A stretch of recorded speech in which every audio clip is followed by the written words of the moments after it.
E dando início às nossas entrevistas, eu cumprimento a professora de História do curso de pós-graduação da Universidade Federal Fluminense, a UF, e da Escola Politécnica da Fundação Oswaldo Cruz, a Fiocruz, Virgínia Fontes. Virgínia Fontes, bom dia.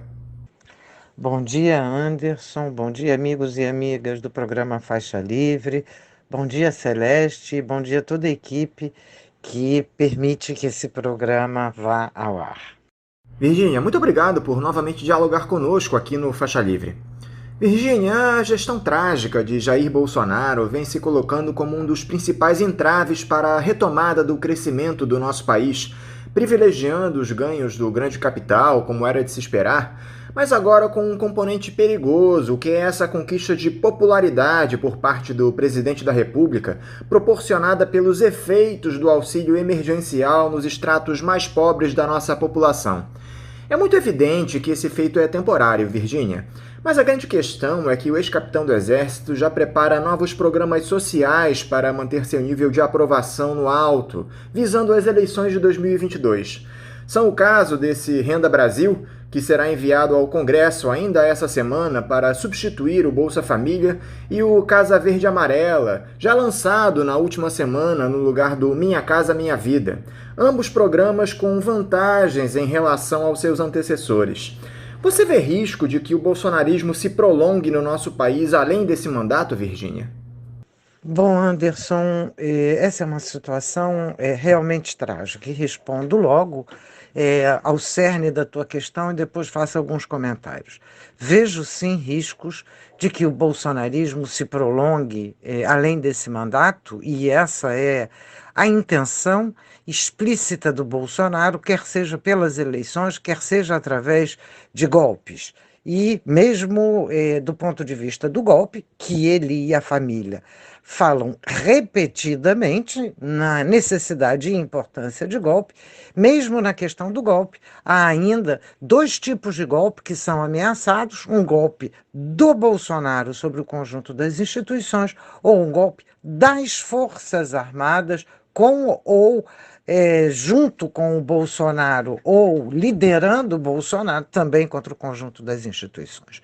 Então, portanto, o risco de que o bolsonarismo se prolongue além desse mandato é real. No entanto, é bom lembrar que o bolsonarismo se alinhou explicitamente ao governo Trump e nos Estados Unidos. E, portanto, a eleição ou não, a reeleição ou não do Trump pode alterar as possibilidades do apoio burguês às aventuras do Bolsonaro até aqui. Então, portanto, uma coisa é ver riscos, outra é prever que vai se prolongar. Temos ainda bastante tempo até as eleições e as lutas sociais devem, eu suponho, se intensificar no pós-pandemia. Bom, você fala dos programas sociais para aumentar o nível de aprovação do governo Jair Bolsonaro. Nós estamos assistindo a continuidade do que eu chamei, junto com outros autores, da aplicação de políticas de pobretologia. Isso é, políticas que procuram eliminar o papel das classes trabalhadoras através de distribuição de migalhas para os setores mais fragilizados, e isso significa desarmar completamente as classes trabalhadoras, fragilizar as classes trabalhadoras, segmentar e fragmentá-las. Essa política foi formulada desde o Banco Mundial, e o brilhantíssimo trabalho da história do Banco Mundial, do João Márcio Mendes Pereira já mostrou isso muito claramente, foi implementada pelo FHC, aperfeiçoada pelo Lula e agora vem sendo retomada pelo Bolsonaro, apesar dele ter criticado essa política. Essa é a política da grande burguesia internacional, adotada pelas burguesias brasileiras e, portanto, era mais ou menos evidente que Bolsonaro não iria eliminar o Bolsa Família, e todos nós sabíamos. O que a gente não imaginava era uma condição de pandemia que obrigasse qualquer governante a ampliar a cobertura do Bolsa Família, o que permite agora uma reinterpretação desse programa no pós-pandemia, exatamente na mesma direção que foi elaborada pelo Banco Mundial, isto é, desvinculando a questão dos recursos distribuídos pelo Estado de direitos sociais, desvinculando isso ao reconhecimento de que são classes trabalhadoras e objetivando adequar essas classes trabalhadoras a condições ainda mais precárias de trabalho. Essa possibilidade de Bolsonaro se capitalizar eleitoralmente para 2022, se é lamentável para a nossa população, Virgínia, evidencia a inoperância da nossa esquerda ao longo desses anos em que esteve no poder. Esses programas assistencialistas patrocinados pelo Partido dos Trabalhadores, se de alguma forma distribuíram renda, ainda que de maneira pouco eficaz, não atingiram o cerne da questão, que é a possibilidade de oferecer qualificação aos trabalhadores, reativar o nosso parque industrial, criar vagas de empregos para que essas pessoas pudessem, de fato, conquistar cidadania por intermédio da sua força de trabalho, e não por programas que podem ser abraçados como foram pela extrema-direita. Pois é, Anderson, nós vivemos numa sociedade de classes, e não é qualquer sociedade de classes, é uma sociedade de relações sociais capitalistas. E é sob o capitalismo que se produz a maior desigualdade histórica entre classes sociais, e nós temos inúmeros estudos para mostrar isso. A classe dominante, ou os empresariados, ou as burguesias, tem muitos meios e recursos à disposição, inclusive o que a gente pode chamar de corrupção das grandes massas, sem falar da naturalização falsa de que são eles que dão empregos, quando quem tudo produz são os trabalhadores, e são os lucros resultados do trabalho não pago dos trabalhadores que engordam esse empresariado e essas classes dominantes.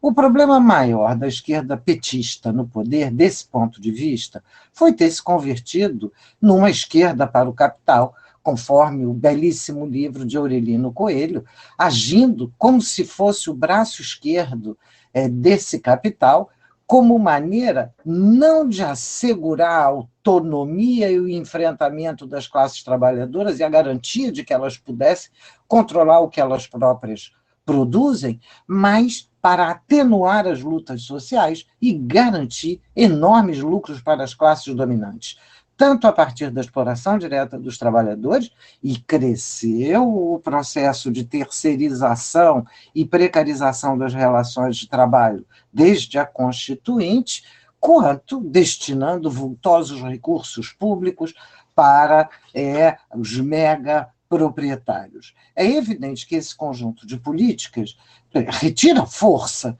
da organização dos trabalhadores, cerra os dentes que os trabalhadores precisam para enfrentar na luta essas classes dominantes tão poderosas. Portanto, retirou condições de luta dos subalternizados e, em contrapartida, reforçou o armamento das classes dominantes, tanto economicamente quanto ideologicamente. Não vamos esquecer a disseminação do empreendedorismo, da precarização das relações de trabalho, do todos pela educação patronal que vira política oficial, quanto militar e paramilitarmente, na medida em que a violência continua. Eu discordo da premissa da tua questão. Na verdade, não se trata de dar emprego e formar força de trabalho para a cidadania. A meu juízo, essa é também uma política de esquerdas para o capital. A meu juízo, se trata de reconhecer, estar ao lado, assegurar a capacidade dos trabalhadores e dos produtores de direcionar a vida social. Se trata de reforçar sua organização autônoma e independente do Estado, sua formação de lideranças, sua capacidade de direção do conjunto dos processos sociais. Portanto, era necessário, ao contrário, bloquear a violência policial e parapolicial. E o que houve foi o reforço dessa violência. Garantir a realização de uma impactante reforma agrária, agir na expansão dos direitos do trabalho e não na sua redução do trabalho. E vale lembrar que o governo Lula começou por uma contra-reforma da Previdência. Em suma, era fundamental garantir que os próprios trabalhadores pudessem ter meios de organização autônomos e de construção de defesa contra o capital. Não foi o que ocorreu. Só que esse plano eleitoreiro do Bolsonaro em implementar esses programas de distribuição de renda, Virgínia, encontra alguma resistência nos neoliberais que fazem parte do governo, inclusive o próprio ministro da Economia, Paulo Guedes. O chefe do executivo pediu para que a equipe econômica refizesse a proposta do Renda Brasil em patamares mais altos e acendeu o sinal de alerta no mercado. Há quem diga que o Paulo Guedes estaria correndo risco de perder o cargo lá em Brasília. Essa disputa que surgiu dentro do governo, Virgínia, pode de alguma forma mudar a linha de ação dessa gestão no que diz respeito à economia? Ou isso é tudo jogo de cena para desviar o foco dos malfeitos do presidente e de sua família? Não vejo uma disputa importante, pelo menos até aqui, entre os defensores do teto e os defensores da conversão das bolsas no novo programa Renda Brasil ou da Casa Verde e Amarela. Em primeiro lugar, é bom lembrar que não são programas de redistribuição de renda, mas de repasse de sobrevivência em condições absolutamente mínimas. E é bom lembrar que o plano do Bolsonaro não é só eleitoreiro. Bolsonaro é proto-fascista e inclui explicitamente a possibilidade de golpes. Nunca esqueça isso para não naturalizar o governo Bolsonaro e ficar pensando apenas em questões eleitorais. Bolsonaro é mistificador, mobilizador, é instigador de violência social e o programa Renda Brasil é uma possibilidade para ele de aumentar sua própria capacidade de convocação, até aqui centrada mais em classes médias extremamente agressivas. Isso significa que, socialmente, a violência convocada por Bolsonaro poderá ainda aumentar, caso, de fato, ele venha a contar com o apoio de setores populares. Com relação à disputa, nós sabemos que o Bolsonaro pode descartar, eventualmente, mesmo aquelas forças que foram essenciais para a sua vitória. Já vimos isso com Mandetta e, principalmente, com Sérgio Moro. O teste da fritura de Guedes está em curso, e o próprio Guedes já descobriu que pode ser descartado. Mas isso não significa uma mudança de política do Bolsonaro, significa tirar da frente da cena aqueles que têm um papel eventualmente mais preponderante do que o do próprio Bolsonaro. Até aqui, Bolsonaro conta com apoio incondicional das burguesias, e esse apoio depende da garantia da PEC, da morte do teto de gastos, que é a PEC que garante os ganhos financeiros, e isso com qualquer ministro que esteja lá. E isso está sendo mantido, e por enquanto o Guedes está lá.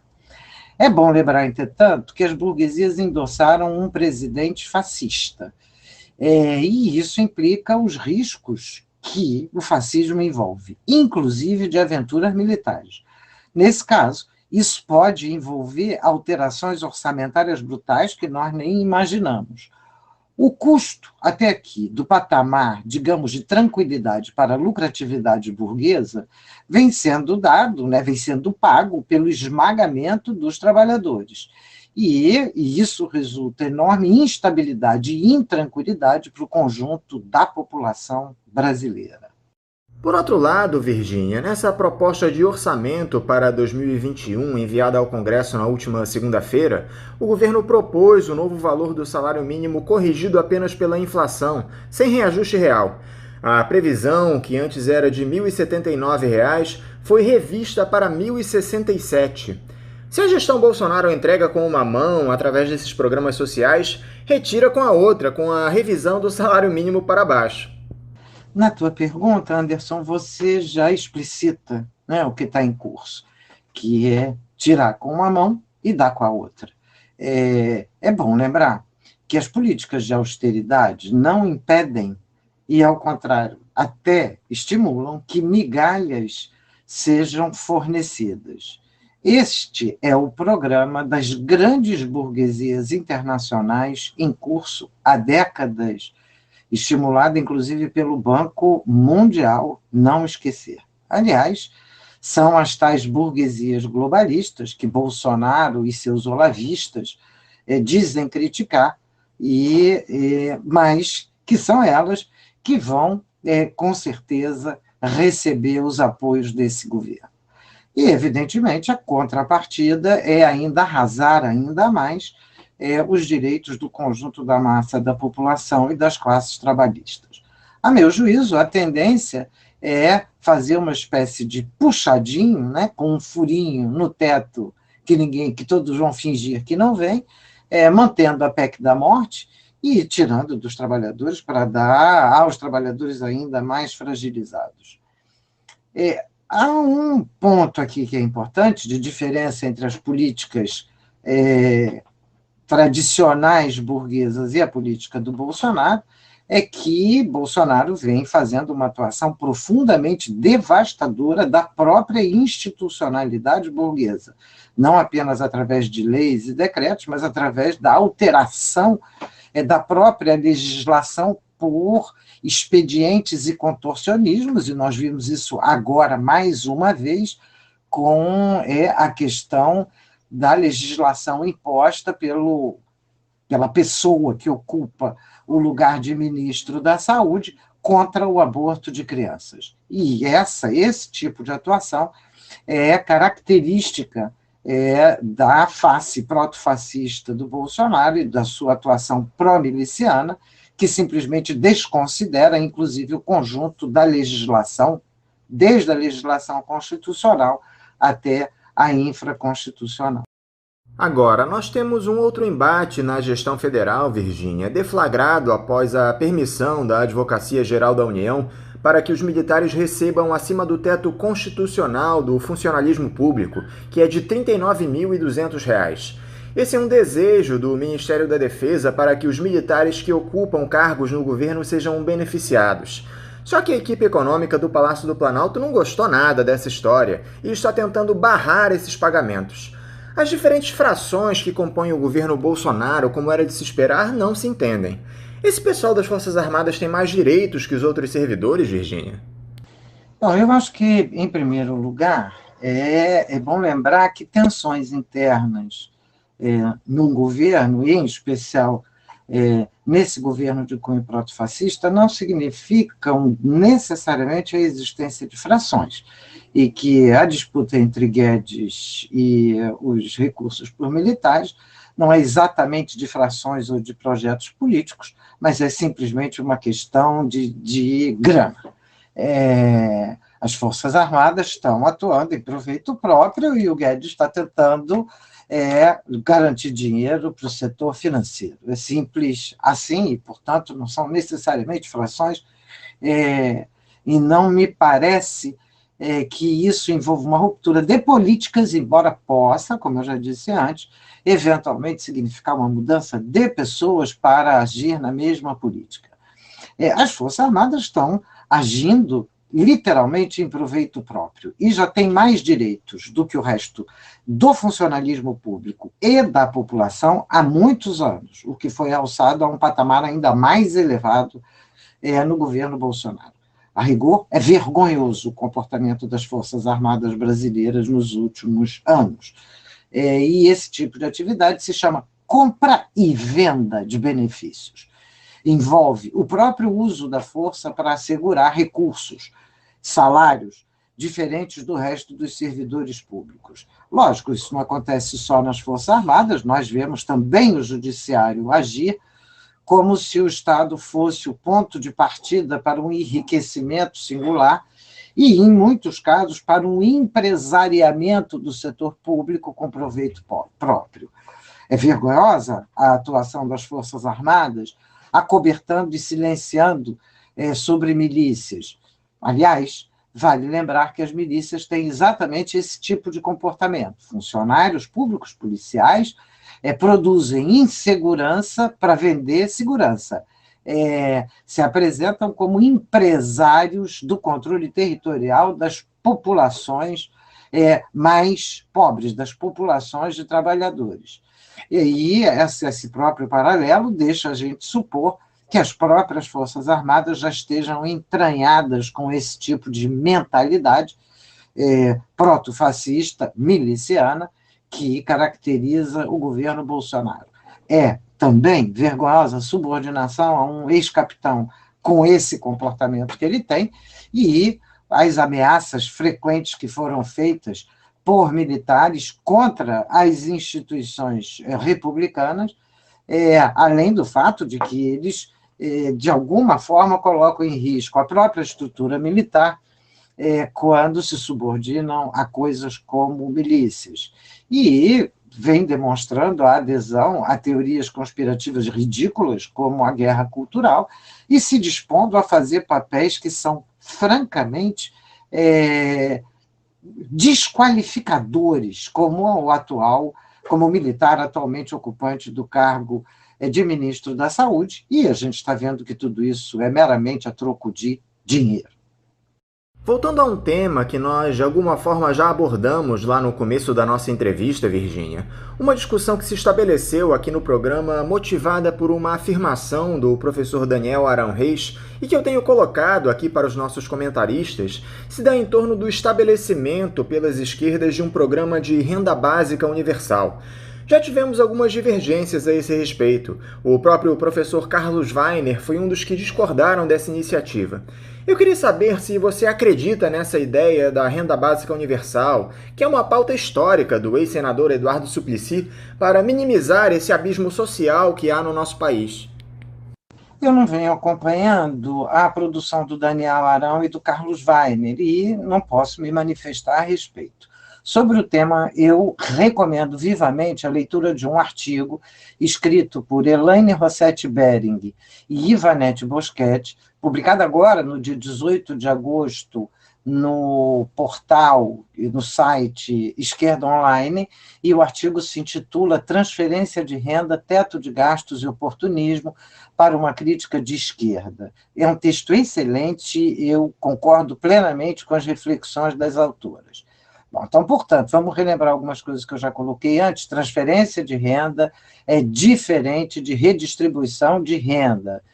Eu acho que o próprio termo transferência de renda é problemático, mas nós estamos novamente na situação de estarmos contrapostos a lutas emergenciais de sobrevivência e, desse ponto de vista, eu entendo aqueles que lutam pela sobrevivência da grande maioria, que está em condições terríveis e dramáticas, a fome não espera.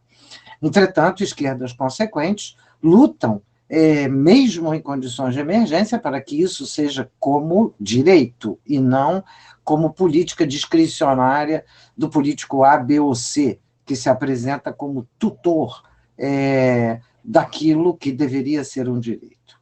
Vale, porém, lembrar que a extrema-direita proto-fascista pode falsificar quase qualquer política. E nós conhecemos a história do nazifascismo e precisamos lembrar que ele colocou na porta de entrada de campos de extermínio o lema "O trabalho liberta", quando estava encarcerando e impondo trabalho obrigatório e, finalmente, o próprio extermínio daqueles seres humanos. A meu juízo, só quem pode enfrentar de maneira consequente os riscos e as ameaças nazifascistas são os trabalhadores organizados e com autonomia, inclusive frente ao Estado. Nós estamos assistindo às falsificações, não apenas aquelas que povoaram as eleições do Bolsonaro, mas o seu agravamento, com a devastação das conquistas populares que integravam o próprio corpo de direitos no país, direitos constitucionais e toda uma gama de direitos que vem sendo podado, amputados na atualidade, e tudo isso sob o aplauso das burguesias, cujos direitos, ao contrário, só crescem. A meu juízo, eu não tenho dúvida disso, somente o enfrentamento do capital e do seu Estado, capital e Estado que defendem a atividade predatória burguesa na atualidade, que é uma atividade que exacerba racismos, exacerba o sacrifício das mulheres, exacerba e torna uma tragédia a vida dos trabalhadores, devasta a natureza e o ambiente. Portanto, só enfrentando esse Estado podemos fazer algo de substantivamente diferente e, de fato, superar isso que está. A maioria absoluta dos setores da nossa sociedade foi muito prejudicada com essa pandemia, Virgínia. Mas um que foi especialmente afetado foi a educação. Essa impossibilidade de termos aulas presenciais por conta do risco de infecção pelo novo coronavírus amplificou ainda mais o abismo social existente no nosso país, quando boa parte dos alunos não tem condições de acompanhar as aulas via internet que são ministradas pela maioria das instituições por falta de recursos tecnológicos para tal. Enquanto isso, o Ministério da Educação nada faz para minimizar esses efeitos. Como é que você analisa o cenário da nossa educação em tempos de Covid-19, Virgínia? A tragédia da educação brasileira é antes da epidemia. E o governo Jair Bolsonaro vem realizando desde o seu primeiro dia um ataque sem precedentes à educação pública, que já vinha sob ataque precedentemente, mas eu não vou me dedicar a isso agora. O ataque agora é um ataque frontal, começa pela associação entre setores religiosos, setores militares e setores exacerbadamente conservadores na imposição da escola sem partido, isto é, uma escola com mordaça, com censura, que impede a formação da juventude, segue pela proposta de uma policialização da escola pública, porque o que ele propõe não são escolas militares, mas sim escolas controladas por policiais, e nós sabemos o que são as polícias no Brasil. Prosseguiu pela redução de recursos das universidades públicas e da educação pública como um todo, pelo controle e censura da ciência, pelo negacionismo científico e histórico, e mais uma sequência de atividades terrivelmente danosas ao conjunto da educação, inclusive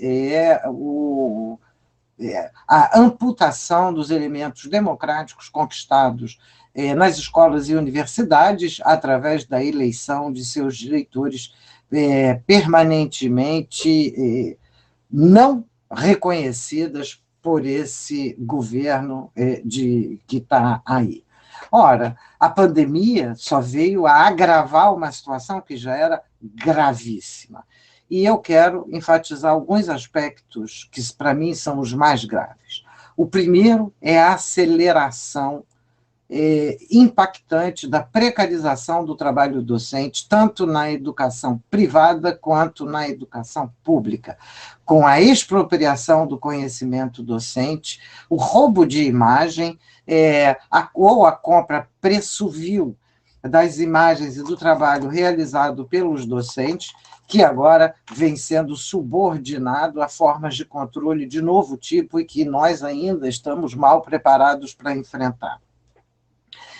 De outro lado, isso significou o enriquecimento de empresas que ganharam muito dinheiro sob a pandemia, especialmente de telefonia, de chips, de tablets e, em especial, das plataformas de transmissão, que são todas elas proprietárias, ou praticamente todas elas proprietárias, e que vêm sendo usadas para esses esquemas bizarros de aulas remotas, que absolutamente não conseguem recuperar a massa dos estudantes que estão fora da escola. Em lugar de garantir uma solidariedade social ativa, mais do que uma educação formal, que assegurasse que instituições como a educação pública, que são instituições que estão presentes no país inteiro, estivessem presentes no apoio, na organização das populações nos seus locais de vida e de atuação, o que nós temos a tentativa de impor formas de precarização do trabalho, de enriquecimento de determinados setores, à custa exatamente desses estudantes. Virgínia, você enxerga alguma possibilidade de haver reação das nossas ditas esquerdas a esse cenário de desmonte promovido pelo governo de Jair Bolsonaro? Eu tenho escutado ultimamente muito o discurso dos próprios atores da política de que, depois das eleições municipais desse ano, os partidos do campo progressista devem se unir visando a sucessão presidencial em 2022. Dá para esperar até lá para uma ação mais efetiva da nossa esquerda, Virgínia? Bom, o termo esquerdas é um termo muito amplo e abrange uma variedade de posições na atualidade. Eu não vou aqui abrir uma classificação, mas vamos pelo menos distinguir dois tipos de esquerdas políticas, que são, de um lado, a que eu já mencionei várias vezes, que é uma esquerda adaptativa, é uma esquerda para o capital, é uma esquerda que pretende colocar políticas para minorar o sofrimento e não para garantir o protagonismo das massas trabalhadoras, e aquelas esquerdas e partidos no Brasil que procuram se constituir como um enfrentamento coerente ao capital. Essas são pequenas e frágeis, e têm, portanto, dificuldades grandes, embora sejam muito combativas. Ao lado disso, nós temos muitos movimentos sociais importantes, alguns deles muito bem organizados, mas que vêm sendo duramente atacados pelo governo Bolsonaro, e nós temos agora a memória trágica recente da destruição da escola Eduardo Galeano, no Quilombo Campo Grande, em Minas Gerais, que é de uma violência inadmissível. Ora, uma perspectiva unicamente eleitoral já é o sinal da derrota de uma esquerda anticapitalista. Não que as eleições não sejam importantes, mas elas são apenas um momento das lutas por uma efetiva democracia. Democracia é protagonismo popular e não simplesmente existirem eleições. E nós sabemos que eleições podem ser fraudadas. Qualquer democracia, para ser democracia, precisa produzir igualdade social e não fomentar a desigualdade. Então, portanto, qualquer democracia precisa ser socialista. Vale lembrar que as tentativas do Bolsonaro agora, né, de comprar as consciências populares com o Renda Brasil, vale lembrar que isso não foi suficiente, por exemplo, para que Lula garantisse o seu apoio para além das derrotas que sofreu, e tampouco será para Bolsonaro. É verdade que o Lula foi bloqueado juridicamente, ilegalmente pela Lava Jato. E nós não sabemos o que acontecerá com as disputas que existem com relação ao Bolsonaro. Mas eu creio que o mais importante é que a gente lembre que nós temos lutas importantíssimas e que, em boa parte, estão bloqueadas pela pandemia, apesar de já terem ido, inclusive, para a rua, como os entregadores de aplicativo, as lutas contra o racismo, etc. E essas lutas provavelmente vão reemergir, inclusive porque não há nenhuma indicação de melhora real da vida das populações brasileiras sob esse governo ou sob governos do mesmo tipo. E lembro que essas lutas estão em curso. São as lutas das mulheres, que deverão se intensificar, pois o período da pandemia piorou muito a condição de trabalho e de vida da grande maioria das mulheres, as lutas antirracistas, que recomeçaram agora pela violência estadunidense, recomeçam nos Estados Unidos e devem se acirrar também no caso brasileiro, as lutas pela questão ambiental, que hoje é uma questão de sobrevida das populações urbanas, pelo envenenamento da comida e das águas, a luta dos indígenas pelo direito à vida, a luta pela questão agrária, que está ligada à questão ambiental, mas está ligada a tudo isso, e é bom lembrar que todas essas lutas, para serem coerentes, precisam se defrontar contra o capital e a sua lógica devastadora do ambiente, devastadora do ser social e produtora de desigualdades e de opressões. Portanto, as nossas esquerdas consistentes devem estar junto com essas lutas, procurando responder às reivindicações dessas lutas, encaminhá-las, e eu creio que é por aí que teremos um espaço de avanço nesse país. Para encerrar, Virgínia, como é que você observou todo esse imbróglio que se deu com o afastamento do governador do Rio de Janeiro, Wilson Witzel, do cargo, a partir de uma decisão monocrática de um ministro do Superior Tribunal de Justiça? Há muita gente questionando que esse tipo de medida extrema deveria ser decidida por um colegiado e não pelo parecer individual de um magistrado. Bom, eu tendo esse episódio do Witzel, ele é um episódio dramático na história do Rio de Janeiro desde a sua eleição. E eu acho absolutamente absurdo que uma decisão monocrática possa afastar um governador.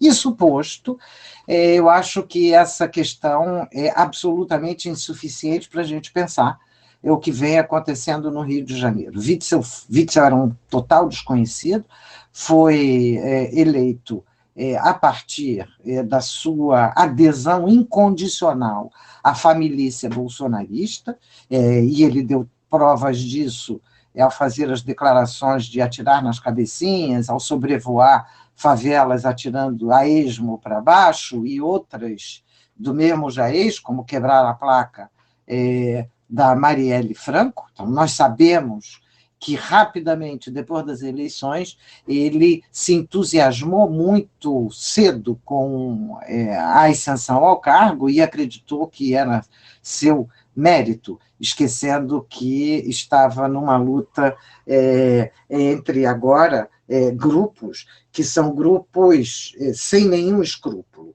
Então, o Witzel, o que me parece que está acontecendo no Rio de Janeiro, mas isso aí acho que merece ser melhor investigado, é uma luta de bandos proto-fascistas, todos eles com conexões estranhíssimas, para não dizer corruptas, com variadas áreas de setores empresariais e setores do próprio Estado, e é uma guerra entre Lava Jato de Curitiba e Lava Jato do Rio de Janeiro, e nós estamos assistindo a um episódio que é um episódio grotesco de lutas entre bandos. E, nesse caso, o Witzel vem perdendo. Ele quis virar o fascista no lugar do fascista mor Bolsonaro. E agora está se defrontando com o fascista mor. E rapidamente fazendo passos atrás, não sei se de fato se dando conta de que a aventura na qual ele embarcou